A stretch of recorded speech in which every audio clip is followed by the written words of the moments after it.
عشوائيات فنية. الفكرة القاتلة لأي حد في كلية فنون جميلة إن هو يكون بيشتغل وبيعمل مشاريع عشان درجات.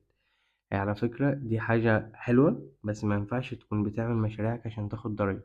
أنت كفنان تشكيلي أو حد بيدرس الفن، حياتك هي كل ما تمتلكه، عشان هي دي الفترة اللي أنت تعيشها فخلالها هتنتج فن.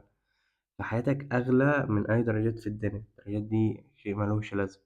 المهم إن أنت تعبر عن نفسك وعن إحساسك وعن فكرك.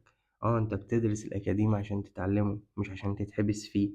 إنك تفرط في استخدام الأساليب والقواعد الأكاديمية بحتة ده بيدمر إحساسك أنت المفروض بعد ما بتتعلم الأكاديمي وبتعرف الأساسيات تبتدي بقى تتجه إن أنت يكون ليك فكرك ليك أسلوبك، تبتدي تعبر بالشي اللي بتعمله حتى لو بتعمل حاجات غلط وبتخالف كل القواعد.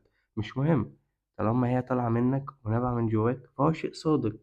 فحلو، كمل. في النهاية تبتدي تعمل الشيء الصادق بتاعك باستخدام بقى، هيبقى بعد كده هيبتدي تظبط، هيبقى كتكوين وكتصميم وكلون والكلام ده كله هيبقى حلو، بس بإبداعك بأسلوبك بفكرك بحياتك. مش بعمل حاجة عشان درجة، أصل هتعمل درجة، الدرجة ولا الوقت اللي انت هتقضيه في المشروع أيهما أغلى وأقيم؟ طبعا الوقت اللي هتقضيه دي حياتك، وهي انت ليك وقت وشكرا. أما الدرجة مش هتفرق في حاجة.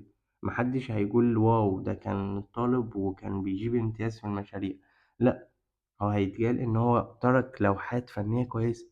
مش مهم الدرجة، مش مهم. بس أنا برون جوسد، فنان تشكيلي وبشتغل مصمم جرافيك.